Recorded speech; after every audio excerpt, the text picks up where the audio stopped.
Sidang lanjutan pemeriksaan saksi dan saksi ahli tergugat PT Salim Infomas Pratama. Dalam gugatan tersebut masih soal fasilitas pembangunan kebun masyarakat Balai Jaya sekitar. Sidang berlangsung di ruangan Chandra Pengadilan Negeri Rokan Hilir Riau pada Senin 4 Desember 2023. Sidang pemeriksaan saksi ini merupakan sidang yang kedua kalinya digelar setelah pemeriksaan saksi sebelumnya. Sidang dipimpin langsung oleh Hakim Ketua Erlif Erlangga. PT Salim Infomas Pratama sebagai tergugat diwakili oleh kuasa hukumnya. Sementara dari pihak penggugat dihadiri 5 orang prinsipal dan didampingi tim kuasa hukumnya. Adapun fakta sidang yang diungkapkan oleh saksi Siswanto yang merupakan penghulu atau kepala desa Pelita di Kecamatan Bagan Senembah. Siswanto mengatakan bahwa ia tak pernah menandatangani identifikasi calon penerima calon lahan fasilitas pembangunan kebun masyarakat sekitar dari PT Salim Infomas Pratama. Bahkan ia tegaskan kalaupun ada yang ditandatangani yakni merupakan pendataan tentang kerjasama jual beli tandan sawit yang dilakukan Koperasi Pelita Jaya kepada PT Salim Infomas Pratama. Ada, tapi cuma pendataan aja. Pendataan, bukan calon penerima lahan itu. Bukan. Bermitra. Mitranya dalam hal apa? Jual beli sawit ya. Itu yang bermitra KUD apa? Koperasi Pelita Jaya. Jadi bukan sengaja identifikasi, nggak ada penghulu terlibat itu ya. Oke, yuk. Di tempat yang sama saksi ahli Sodikin yang dihadirkan tergugat PT Salim Infomas Pratama. Saat dikonfirmasi ia menjelaskan bahwa itu ahli perkebunan yang detail mengenai fasilitas. Nggak, maksudnya saya minta kalau memang itu jawaban Pak Saksi ahli nggak apa-apa gitu loh. Ya memang itu antara perkebunan lah yang akan lebih mendetail Pak. Ya. Yang dijawab secara detail. Kalau saya pertanahan aja. Oh gitu ya. Jadi kalau mengenai identifikasi sebagai syarat itu, Iya. kira-kira Antara perkebunan Pak. Oh, Mungkin ada ahli perkebunan yang lebih yang menguasai secara fasilitasi Pak. Sementara kuasa hukum masyarakat Sandi Giardo Purba menjelaskan bahwa ada keterangan saksi tergugat yakni Kepala Desa Pelita tidak dilibatkan dalam proses identifikasi CPCL. Saat hari ini per Oktober 2023 menjabat sebagai pejabat kepenghuluan. ya, Begitu. Nah, dari kedua saksi ini ya, tetap kita konsisten Ya. mempertanyakan kepada saksi yang dihadirkan tergugat itu mengacu ke Permentan 18 2021 terkait fasilitasi pembangunan kebun masyarakat, di mana ada 2 tahap, yaitu tahap persiapan dan pelaksanaan. ya, Yang kita singgung tadi di tahap persiapan, karena ini kepala desa, tentu yang kita pertanyakan di tahap persiapan. Begitu. Sejauh mana keterlibatan perangkat desa dalam melaksanakan fasilitasi pembangunan kebun masyarakat pada tahap persiapan, yaitu Contohnya tahap apa? identifikasi calon pekebun. Oh, ya.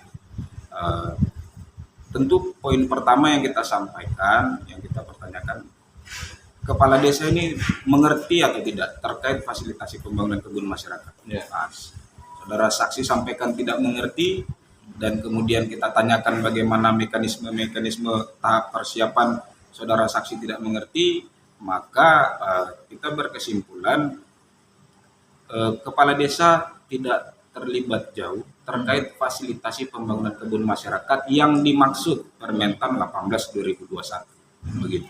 Jadi artinya ada kepala desa tadi, kepala desa Pelita Jaya, tidak salah tadi, kepala desa Pelita mengatakan bahwa dia tidak dilibatkan dalam proses identifikasi CPCL. Kira-kira itu bagaimana? Ya, jelas kalau kita mengacu ke Permentan 18 2021, tentu ini menjadi gawean perangkat desa. Karena kepala desa lah yang mengerti, memahami bagaimana kondisi masyarakatnya. Masyarakat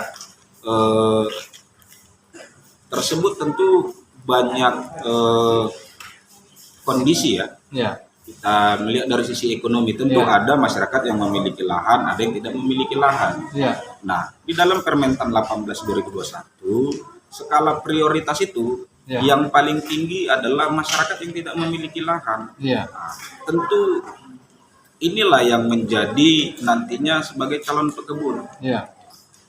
Proses ini perangkat desa tidak dilibatkan dan tidak melaksanakan apa yang dimaksudkan dalam Permentan 18 2021. Iya. Ini ada kabar KUD Pelita Jaya atau Koperasi Pelita Jaya justru mereka yang melakukan identifikasi. Menurut Abang sendiri gimana itu pandangan Abang? Ya, itu sudah sama-sama kita dengar ya, sudah jadi bagian fakta persidangan. Kalau lagi-lagi kita sampaikan, kalau kita mengacu ke Permentan 18 2021, tentu hal yang dilakukan baik koperasi ataupun keterlibatan kepala desa mungkin pada saat penandatanganan itu tidak sesuai apa yang dimaksud Permentan 18 2021. Tanggapannya tentang kesaksian saksi ahli tadi di persidangan. Baik, tadi ahli menerangkan pertama-tama dia sebagai ahli pertanahan. Dikuatkan juga dari pernyataan oleh tergugat yang menghadirkan ahli itu sendiri. Namun dari keterangan-keterangan yang disampaikan, ahli menyinggung terkait masalah Peraturan Menteri Pertanian 18 2021. Jadi karena ahli menyinggung itu, maka kita tanyakan kepada ahli sejauh mana penilaian ahli atau pengetahuan ahli terkait Permentan 18 2021 itu. Gitu. Jadi setiap proses yang kita tanyakan apa yang dimaksud Permentan 18 2021, salah satu contohnya yaitu di tahap persiapan dan tahap pelaksanaan. Kita tanyakan kepada ahli, apakah dimungkinkan